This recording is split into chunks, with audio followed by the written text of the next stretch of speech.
Broadcasting from the heart of Blue City Capital, our crack team of reporters brings you the latest corporate talking points and gaslighting that you need to be able to justify your country burning down around you. Here is your Blue City News team.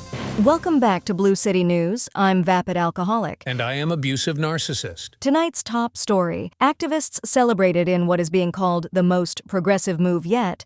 Nepotism heir is live in the ghetto with the story. There's an air of excitement here as white college students and rich liberals celebrate a victory for the most marginalized segment of our community with the grand opening of the first ever black-only abortion clinic. Wait, what? I think it's important for black women to have their own space, and abortion is literally the only thing women care about. I see a lot of pregnant black women, and that's just not right. The Margaret Sanger Center for Eugenics had its first patients this morning, and the abortionists couldn't be more excited.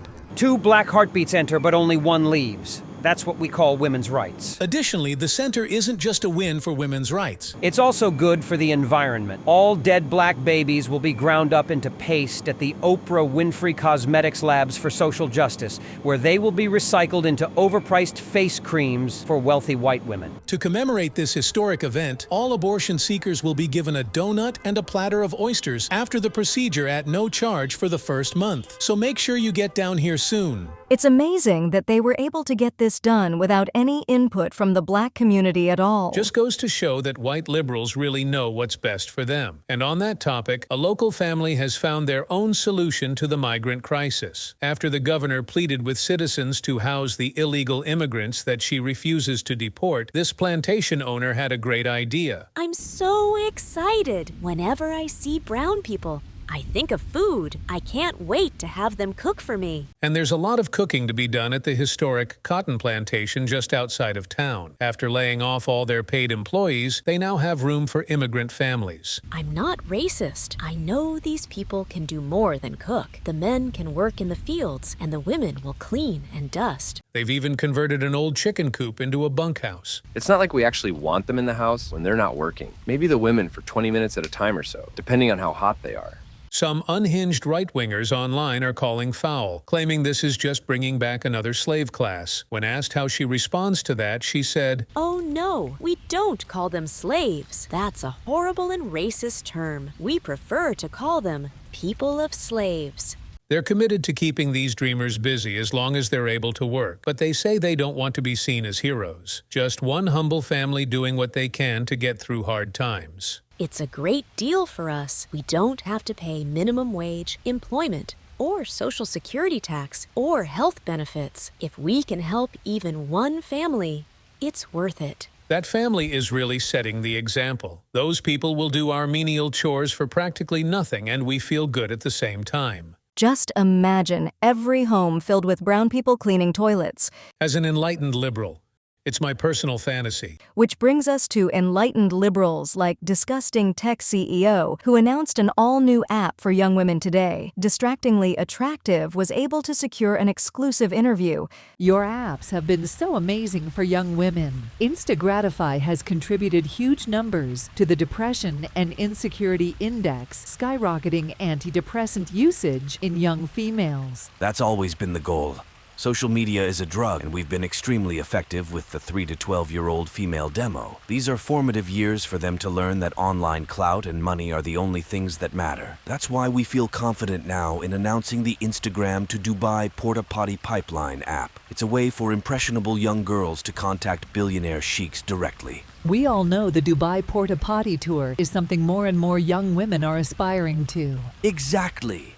Young, beautiful women realize how empowered it is to be debased and humiliated by ultra-wealthy men and move away from the patriarchal values of being an equal partner in a monogamous relationship. It's worked great at the Home Office. We've been calling it DEI, but really it is when a wealthy white guy fires all the hard-working and talented white guys below him and replaces them with harem candidates. It's a win-win. I get to continue being a sleaze while pretending to be progressive. Well, best of luck. You can download the Instagram to Dubai Porta Potty Pipeline on the Play Store today. There's no age limit, and there's hundreds of wealthy sociopaths just waiting to meet them. From WSATAN, Blue City News, I'm Distractingly Attractive. DEI isn't just great for exploiting girls, it can also be very profitable. The CEOs on American and United Airlines announced a joint venture to get unqualified people building and piloting commercial airplanes. In a press release today, they announced, "After doing the math, we realized that settling wrongful death suits are a lot cheaper than hiring and training qualified applicants. So because we think everyone is stupid, we're saying it's to fight racism. That way we keep you plebeians fighting each other while we get richer. If too many customers perish in fiery crashes, we are guaranteed a federal bailout to stay in business, but we'll really just use that money to give ourselves fat bonuses and fire everyone anyway. No matter how many of you idiots die, we will be okay." They really are doing humanitarian work when it comes down to it. I wonder if either CEO is single. Like that's ever mattered to you. A young scholar and future astronaut was shot and killed by police today after he took a woman and her daughter hostage in broad daylight. The victim, repeat violent offender, was just released from custody this morning and was on his way to enroll his GED when he came across an innocent mother with her young daughter and held them at gunpoint until local sheriffs intervened. This sparked the local chapter of the imaginary but well-funded mob that doesn't exist, Anti-Bad Guy, to protest at a local orphanage. He was unarmed after they shot him. It's almost bedlam here, where a bunch of white trust fund kids have decided to don their black hoods and make everyone miserable again. Kill all cops! These black masked college kids are bored, and that means bad news for innocent children. I'm super mad about what the news said, so I need to burn some buildings down. They will conveniently ignore any relevant facts, so they have an excuse to burn something down. When asked why the police never intervened to protect the public, Chief Puppet held a press conference. The citizens should be patient with the rage these rich kids are expressing on your behalf and feel grateful. The mayor has given us overtime to hang out and let Anti-Bad Guy destroy your city. Our oath of office was bought and paid for, so we really don't care what you think. So far, only 7 innocent children have been killed, but all of them are traumatized. A small price to pay for what we are calling social justice. Since most of the rioters are the sons and daughters of large political donors, don't expect police to help you, and your property and life are not guaranteed. It's so encouraging to see the youth get active in politics. It just shows how effective we are at twisting narratives. Great point. We actually just told people a violent mob of rich kids that killed innocent children were the good guys, and people bought it. Of course they buy it. We're on TV.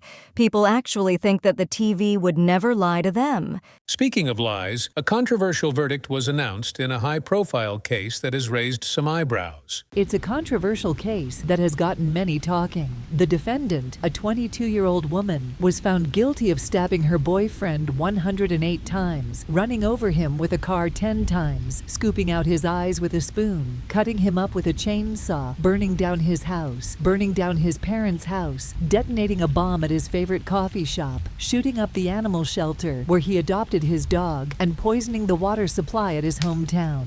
Was only sentenced to probation today when Judge Horny Creep announced the sentence. We feel that justice was served today. My client is too pretty to be held accountable for her actions. She didn't mean it. It was a mistake, and we all make mistakes. The family of the murdered man reacted in outrage today at the announcement and were promptly arrested. Anyone who questions the decision and motivations of us judges is a danger. So we're holding them until we figure out what to charge them with. And as for the young female defendant, just look at her. She's hot. Case closed. The Honorable Horny Creep has been specializing in the rehabilitation of young offenders for most of his career, often even inviting them to his house and island vacations just to get super personal and hands-on. Between that and his abortion activism, I don't know where he finds the time. The man just deeply cares for women's rights. Our final story of the evening takes us to Florida, where sheriffs announced the busting of yet another pedophile ring, and this time it only contained 4 employees of Disney parks. That's right, so that brings our Disney pedophile employee counter for this year to 87. The record was set last year in 2023 with a grand total of 1,359 arrests. Can they beat that number this year? We'll see. Do we have any similar numbers for Disney parks in Southern California? Unfortunately, that's a little harder to track ever since they decriminalized pedophilia in Southern California, and just looking into it violates their strict hate crime laws, so We may never know. Well, that is reassuring to hear. And that brings us to the end of today's broadcast. We'll see you next time for another informed look at the latest headlines. Until then, don't forget that we are your friends and we would never lie to you. And even if we did, you wouldn't care. Good night.